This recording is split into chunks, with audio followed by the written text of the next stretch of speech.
یہ کہتے ہیں کہ آپ قرآن فہمی کے اصولوں کے بارے میں جو باتیں ارشاد فرماتے ہیں اسے پڑھ کے یوں لگتا ہے کہ آپ جیسے یہ کہنا چاہتے ہیں کہ قرآن مجید جس لب و لہجے الفاظ و محاورات میں ہے وہ اب متروک ہو چکے ہیں. قرآن مجید جس فصاحت و بلاغت کا دعوے دار ہے وہ اب ایک پرانی سی چیز ہے. قرآن مجید فصاحت و بلاغت کا لافانی معجزہ ضرور ہے، لیکن فصاحت و بلاغت کا مؤثر معیار وہ نہیں ہے جو نزول قرآن کا وقت تھا.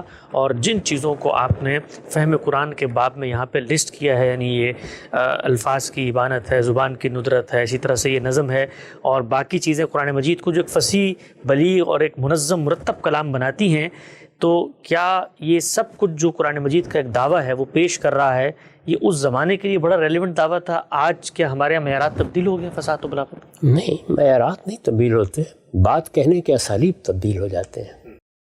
یعنی آج بھی ہم تشبیہ ہے، استعارہ ہے، کنایہ ہے، اگر ایک بات موزوں ترین الفاظ میں کہی گئی ہے، اگر اس کو ایسا سانچہ دیا گیا ہے جو بڑا بلیغ ہے، جس سے وہ دل میں اترتی ہے، صحیح جگہ پر پہنچتی ہے، تو ہم یہ کہتے ہیں کہ یہ کلام فصیح اور یہ کلام بلیغ ہے. آج بھی یہی کہتے ہیں. تو معیارات تو عالمگیر ہیں، لیکن ہر دور میں ان معیارات کو برتنے کا اسلوب اور طریقہ تبدیل ہو جاتا ہے.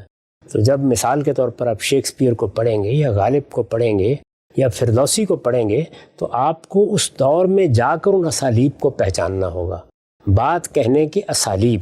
اسی لیے امام فرائی نے ایک رسالہ لکھا ہے اسالیب القرآن.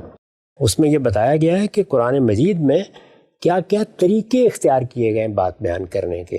تو یہ ذوق اپنے اندر پیدا کرنا چاہیے، اسی کو ہم بیان کرتے ہیں. باقی جہاں تک قرآن کی زبان کا تعلق ہے، اس کا ایک لفظ متروک نہیں ہوا، وہ آج بھی ایک زندہ زبان ہے، بلکہ وہ تو عربی زبان کو پکڑ کر بیٹھ گیا ہے اور اس کی فصاحت اور بلاغت کا معیار ہے اس وقت بھی. لیکن کیا اس وقت کے سارے ادباء، علماء، اخباروں میں لکھنے والے جن کو ہم روز پڑھتے ہیں وہ قرآن کی زبان ہی لکھتے ہیں؟